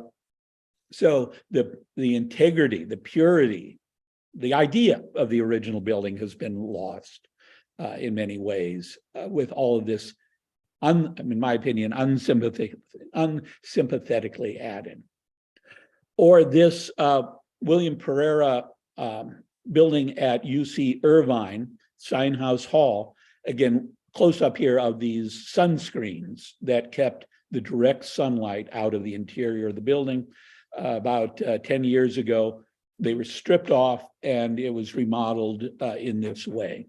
So there's still a lot to be done to maintain the integrity of the original conceptual designs, even after they may have gone out of style. Finally, diversity. Again, I mentioned earlier how there are so many new chapters still being written, architects being discovered and documented now all over the state, which will change the way we think about modern architecture. Again, the main thing that I see is that modernism of this sort was native to California. And then other influences from around the world came in. But it started here because we had a modern culture, modern technology, modern economy. In terms of the diversity, we're now learning about people like Paul R. Williams, who you see in the lower left-hand corner there, a great architect, African-American. His archives were given to the Getty and USC a couple of years ago. They're still combing through those. We're going to find out a lot more about Paul Williams when those are all cataloged. But working with him was the gentleman you see on the right, Roy Seeley. And he went on to have his own career as an architect, including this community building at a trailer park in Long Beach, recently restored. Roy Seeley did a lot of other interesting buildings. We need to know more about him. At Palm Springs Modernism Week last year, we had a program called Stories Untold, African American Architects in Southern California. Two architects we discovered or learned about were Robert Kennard and Arthur Silvers, who designed this Mafundi building in Watts, built after the Watts riots, and it was an effort to revive Watts as a community, but it is a really excellent modern piece of architecture. And I learned that's Robert Kennard on the right and Arthur Silvers on the left. And in the early 1950s, they both worked with Victor Gruen, who you see in the center here, major architect. So the African-American architects were there. They were working. They were working for major firms, but it's never been part of the story. So this is something that I look forward to learning more about. Luda Maria Riggs in the Santa Barbara area as well. Started in terms of classical architecture, traditional architecture, Spanish architecture in Santa Barbara, but then moved into modern architecture. This is one of her houses. Or Lois Langworthy, who worked with her husband, Fred Langworthy. And this is just one example of their houses. She's a designer that we really also need to learn much more about. Interestingly, the Langworthys had an exhibit at the San Francisco Museum of Modern Art in around 1950 of their work. They were still young practicing architects, but that museum did a show on them. It went nowhere. I mean, she's still a name which was completely has been lost. Why haven't our major museums followed up on that sort of information? There's a lot more to be done there. And finally, I want to show you this list of names. This year at Palm Springs Modernism Week in mid-February, we're having another Stories Untold session on Asian American architects in Southern California. And I look forward to that. And this is just a couple of the names that we've come across and that our speakers will be talking about. So, California architecture, Frank Lloyd Wright's Marin County Civic Center, the Capitol Records Building, Disneyland, Lloyd Wright's Wayfarers Chapel, the Westwood. Westwood is a master plan community. John Lautner's Sheets Goldstein House, Googie Architecture and Ships, the late modern houses of Wallace Neff. There's so much here. It's the inventiveness, the innovation, the influence that California architecture has had globally as well as creating a unique architectural community in the 20th century here. I don't know, I'm just really interested in this stuff, and I've gone on and on because I'm so interested in it. I hope you're still there, and I'll turn it back over now to our chairman, Adam, and I'll stop sharing.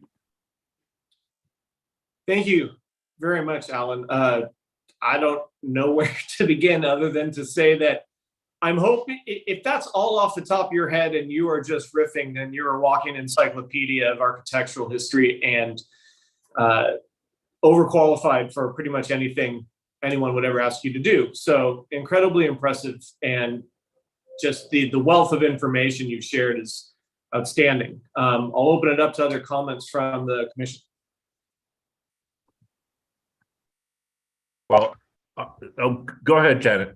Oh, I was just gonna agree 100%. Every time I've seen Alan talk, and nothing seemed remotely scripted, you know, it's just all off the top of his head. It just absolutely amazes me. First of all, the wealth of information, how well he does it, and also how entertaining it is at the same time. So I was, you know, you said, are you still there? Yeah, I'm still here.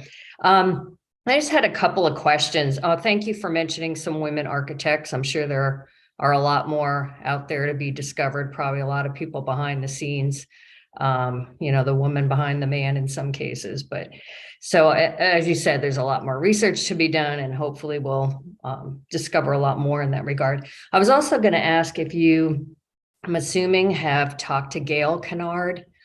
Okay, because I know, she's has a long-term project to preserve her father's legacy. And I know even years ago in Los Angeles, when she came on the commission, she was really trying to gain more attention to his work. So hopefully her effort, that's part of, the recognition of him at this point in time. And just one other comment. Do you see the ubiquitous strip mall anywhere, in this story? I struggle with that with Survey LA, just like when you're driving down, major streets in Los Angeles, and, there might be an avenue of historic buildings. You get to a major intersection, and all four buildings on each corner have been, demolished, and you have either a, straight strip mall or maybe an L-shaped one, get a little detail in there. But having said that, I have now come to appreciate strip malls that have some design intent and are really interesting. And I've noticed them, throughout California, but certainly here since I've been here in Palm Springs. But I don't know, is that a little bit later in terms of the story of modernism? Is that more 80s, 90s? Well, they were, I think, 70s even, but certainly into the 80s and 90s. Yeah. That's a tough one. We know the economic forces that have created them. Right. I think of, for example, the corner of Sunset and La Brea. There were three actually wonderful coffee shop drive-ins on three of those corners, built in the 50s and 60s. Really excellent examples. They've all been replaced by strip malls. What is the level of urban quality that implies? In my opinion, that the lessons of the past have been lost, not followed, in terms of quality of urban design and architecture. That is one of the purposes of historic buildings in our city, to maintain that and to set a level of quality. I don't know. It's just so important that we do preserve good historic buildings for this continuity, so that architects know them and improve them into the future. And so hopefully we can get some strip malls that are better designed, relate to the community, relate to people, relate to the car as well in a better way. And there's some out there, I'm sure, but it's a dilemma. I don't have the answer. Okay, thank you. Luis, you had Just a quick comment that what you just saw would normally take a university department of architecture about 2 semesters. They would chop it up into pre-war and post-war or something like that. And a lot of it, a lot of university departments just sort of, they're barely able to grasp postmodernism, which is really hard to teach. There's not enough historical perspective, perhaps. But Alan, thanks a lot. This was remarkable. Just organizing all this material could give anybody a headache. But it reinforced in my mind how rich we are in architecture in California. I mean, we're off, we go on vacations to look at the glories of Greece and England and France and Spain. Look around you. We have untold treasures in especially in modernism. But thank you, Alan. Good. Thanks. Yeah, postmodernism, there's so much more there, and I think we will be dealing on this commission with that. So we need to keep an eye out for that. But we need historians to, help us put it in perspective as well. And it's kind of gotten a bad rap in a number of ways for certain good reasons, but there's a lot of good there. As I mentioned, Charles Moore in particular. He's kind of pigeonholed as a postmodernist, but he was much, much, much more than that. So, when in the future, if we face those sorts of things, we're going to have to hold the nominators to a high level of quality, I think, in their nominations. And the problems for property owners is that given our wonderful climate, never rains here, right? The building standards, the typical sort of type 5 construction, which is stucco over wood, is very fragile. The choices that property managers have to go through. We did a studio on the UCSB Faculty Club. A lot of the changes to that building by Charles Moore were really done. The decisions were influenced because of the deterioration of the building. I mean, we still don't know how to waterproof. You can teach it, but will the contractor do it? So that's a challenge too, that our buildings are fragile because of our climate. Julie, you had a comment? I did, thank you. I too echo everybody's thanks, Ellen. That was amazing, and I learned so much, and I was happy to see some buildings that I know that you and I have talked about around Marin County in your presentation as well. I have a couple of questions. One about integrity and how we're struggling with integrity in these buildings that have suffered lack of maintenance, and as Luis correctly pointed out, how to improper repairs. And so what do you think about when the commission's looking at these buildings, how to determine the level of sufficient integrity? It's the first question. And then the second question is, where do you see it, or do you see a clear demarcation of the end of the period, and sort of what are we looking at new in the building stock in California that you think is noteworthy of keeping an eye on? Well, the integrity issue is a tough one. I'm kind of an optimist. I think partly because I'm an architect and I can see what it was and what remains, and I'm always optimistic that it can be restored. That isn't always true. Some things have just been degraded so much through lack of maintenance. That's the problem. And so we should emphasize maintenance much more. And I don't know, in the preservation community, I know there's a range. For example, to give an example, the LA County Museum of Art, which was demolished a year or so ago by William Pereira. And I looked at it and I thought its defining characteristics were all there. Indoor, outdoor spaces, the basic structure. There have been changes affecting the original concept, but nonetheless, I could still see the original concept. It hadn't been completely lost, like that Jack in the Box that I showed that had become an El Taco. That's kind of gone. But I know there are those in the preservation community who said that was the LA County Museum of Art had lost its integrity because of new construction. So that's a theory in the preservation community. I just happen to disagree with it myself. If I look closely enough and can see the original concept of the building and that it could potentially be brought back at some point when it is appreciated. And that happens, quite often. I mean, the idea of preservation, restoring buildings, it has caught on. It's out there in the development building community. About what's going on now, well, that's the interesting. It's all in evolution, and for example, the architects of the Santa Monica School, people like Tom Main, and Frank Gehry, they are as, prominent today as ever. We see the influence.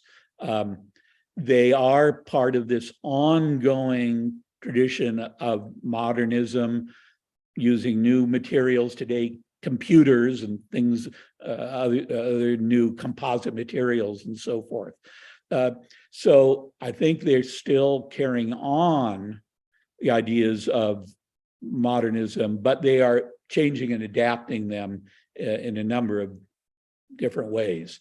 What should we be looking at?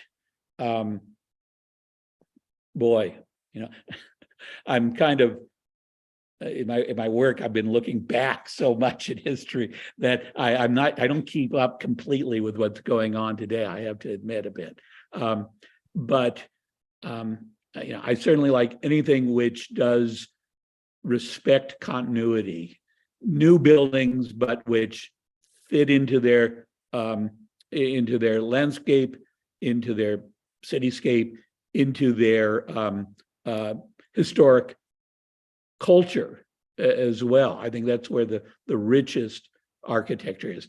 I'm speaking this very personally about what I like. The question of what is out there and what we should nominate, preserve, designate, etc. It's probably another issue. I think we just have to look very broadly at that, see what the cultural trends are. I do think that the interest in diversity and ethnic, cultures are only going to come to the surface more.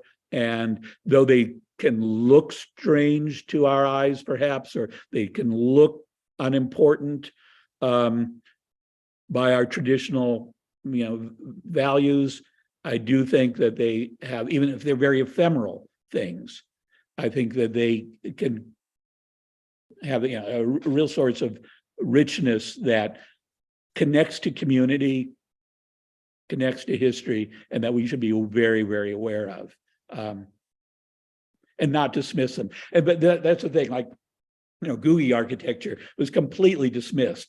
Critics thought it was ugly, and they tore it down, they remodeled and all of that.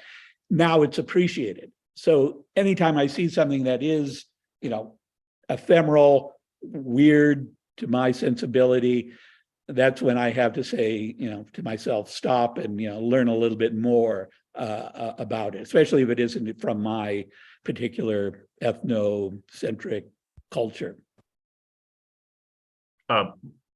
My 2 cents is that we're going to start to see buildings communicate a lot more in their use of alternative materials and technologies.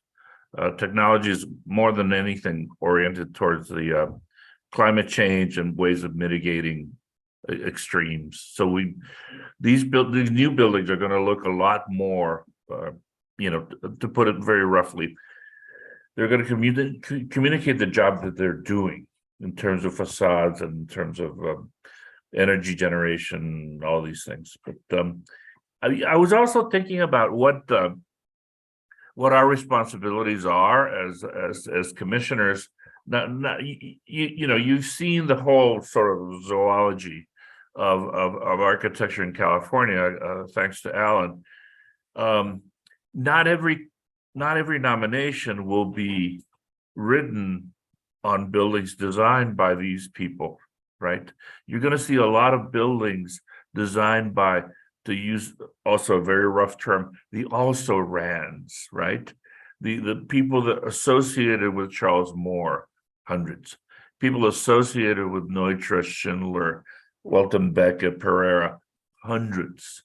So, in my book, I've always been guided by, I forget who said it first. It could have been Knox Mellon.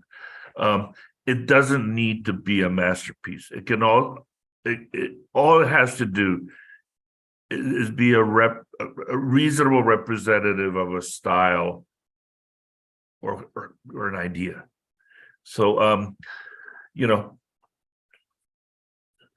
my head is full of these incredible masterpieces in architecture that we have, but we have to be respectful of all the guys that just worked in these offices, and a lot of them, Alan brought up in the final slides of all these, to use a term, diverse or minority architects that were trained by the likes of Welton Beckett and Victor Gruen and indeed Frank LaGrange.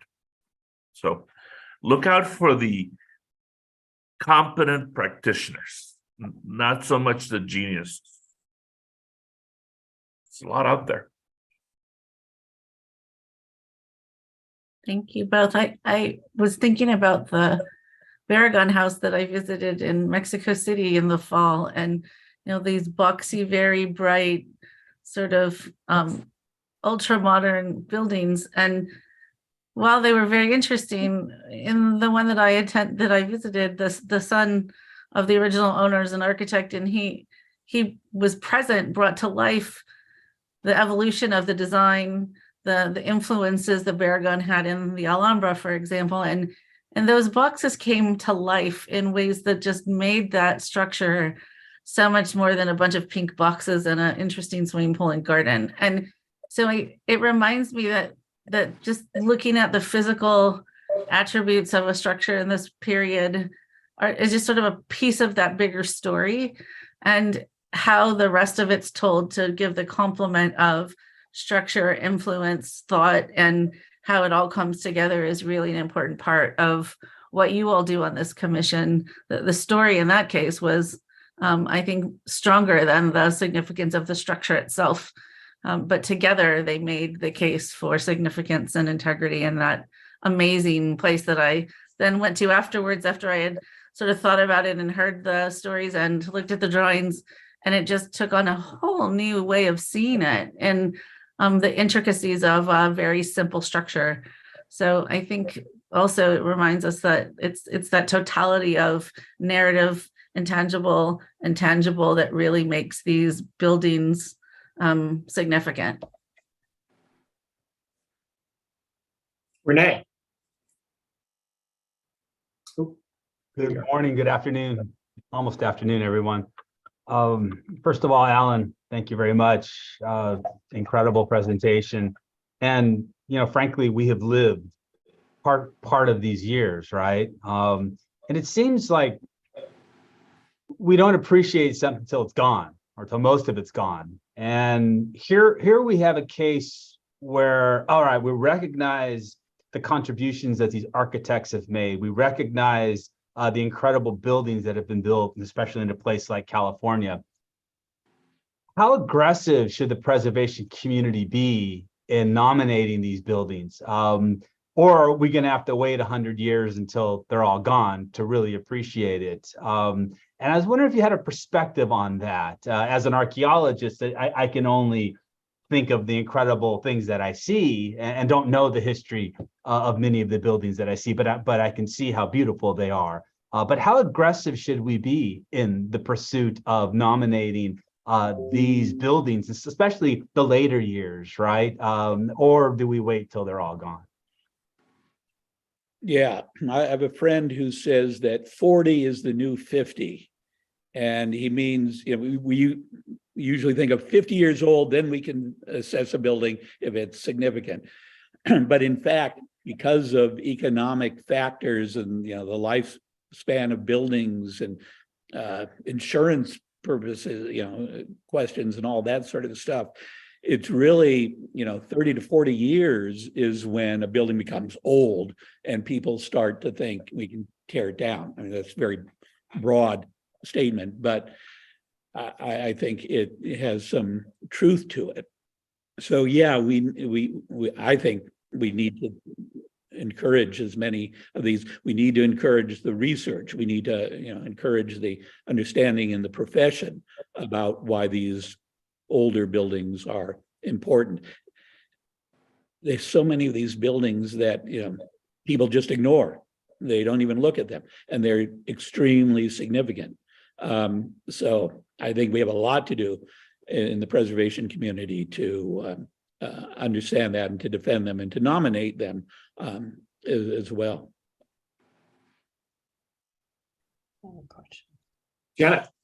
Yeah, I was just going to follow up on that. I think that it's already being pursued pretty progressively or pretty strongly in a lot of communities in California. There are surveys in many cities, jurisdictions that are focused really just on resources of the modern era. And as Julie mentioned earlier, the context statement, or not the context statement, but the document produced by the Getty on developing a structure for identifying resources of the modern era was really designed to do just that, to help people be able to identify these resources. And certainly in Palm Springs, as Alan knows, we have I'm not exactly sure how long the Modernism conference has been going on, but it draws tens of thousands of people from all over the world to Palm Springs to study modernism. So I think it's being, and we've seen a lot of nominations within the last 6 years related to modern era resources just on this commission. So I think certainly the trend is started a while ago. It can gain some more momentum, and a lot of it has to do with economics and funding surveys and the will of organizations and property owners to fund some of the activities. But I think the ball's been rolling for a while, and I think the momentum is increasing. But anything we can do to encourage that, I'd love to see us do. Alan, you gave us a spectrum of kind of architectural classes from single family residences to college campuses to planned communities and everything in between. I'm wondering what other type of resource class we may expect to see in the future from, we have a boat that's coming up tomorrow for nomination. We've had boats in the past, and we've had other forms of transportation or whimsy type of architecture that we've seen that don't fit the traditional molds, that have labels attached to it with concepts and words that describe what you would expect to see. So are there automobiles that are iconic that might show up that fit within certain architectural styles, or other classes of resource that might not be a building itself, but something that would still represent the qualities of a postmodern or whimsy or googie type of framework? The Batmobile, something like that. Like what would we expect to see that would be kind of off the radar but still represent qualities of what you talked about today? Before Alan answers that, I'll just interject and say that some of that is related to what the registers limit the type to. So I'm not sure we'd see a Batmobile. Just an example. Yeah, but I understand. Well, but if I recall, the San Francisco cable cars are they National Register or National something or other? And that was back in the 50s, I think. And they moved. Maybe they're monuments. I don't know. That's interesting because it's part of the culture, buildings are part of a larger culture. That's why I like to show that Dave Brubeck house. I saw the desk where he composed was a piece of glass incised into a rock that was, a natural rock on that steep site. And knowing that he was part of that really, is part of the richness, the significance of the building. Let's see, William says cable cars are national historic landmarks, but it's for the whole system, not individual cars. Locomotives and railroad cars are big enough for National Register. Generally, cars are not. Okay, interesting. Thank you, William. Sorry, there's if you look at the National Historic Landmarks program, that program has been able to capture a lot of stuff. To Adam's question, the New Orleans streetcar system is an NHL. The Buckminster Fuller research houses, where a bunch of things happen, like inventing radar and stuff like that. All of those things. NHLs there's boats, there's locomotives, there's airplanes, there's all kinds of stuff that you would think, really, we're making a landmark out of this? There's a musical organ in, lost in upstate New York someplace. The organ is an NHL. The building that holds it is not. So I think we're going to see, special interest people will come out of the woodwork eventually with all kinds of stuff. I enjoy that variety. I like that it comes with a package of buildings that we also review. I think that kind of represents California as well, where you end up with an eclectic property that might not fall within our conventional radar, but is definitely there and makes a great argument for one of the criteria. Well, a key to this might be simplifying the National Register nomination process by making it easier to do, less complex, less tiresome to complete all the things, and to lower the volume on issues like integrity. One of the areas that I do think is going to be really challenging is master plans, because they're kind of ephemeral or intangible, because you've got a certain number of buildings in a certain arrangement, but you've also got the space between them and whatever the landscaping is, and that often gets changed over time.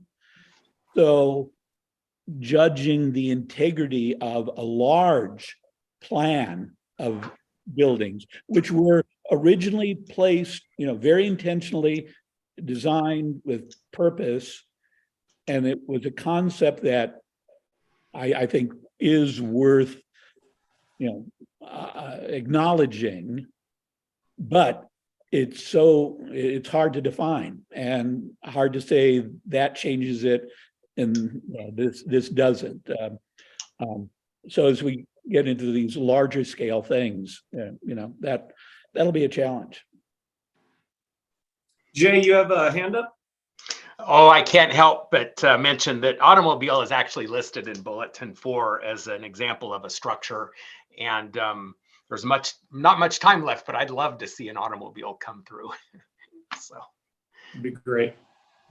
Do we have any idea or mechanism for seeing how many people from the public have logged in to watch the workshop today? Are those stats available? Oh no. You don't have to answer right now. I'm just curious. I wouldn't know, but William might know, or we might be able to look into it through YouTube. I'm thinking, but okay. Yeah. Just wondering if this is still the proper venue, or if we'd like to bring maybe the public in from a workshop perspective in the future, and maybe do a Teams or another type of more interactive platform. I can let you know there are 5 people watching right now. I've been kind of in and out, so I haven't kept track over the last couple of hours, but currently 5 people watching. Got it. Thanks, Siobhan. Nice to see you.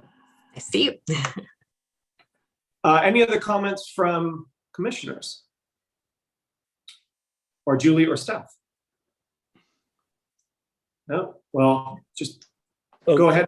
Yeah. I could just say I enjoyed doing it and presenting it to you. Thank you. The rest of you want to do workshops. Don't be afraid. I'm looking forward to the archaeology one coming up. So thanks for the opportunity to present all this. And thank you for putting that together. It's a wealth of information. I'd like to remind the 5 people who are watching, we have a commission meeting scheduled for tomorrow at 9 a.m. and hopefully we'll see you then. And I'll leave with a quote from Commissioner Adams, who has said, "Commissioner Hess has forgotten more than I will ever know," which I think is a nice way of saying we were very impressed with everything that you shared today. So if there's any more comment, otherwise, thank you, everybody. And again, big thanks to Commissioner Hess. Thank you, everybody. See you tomorrow. See you tomorrow.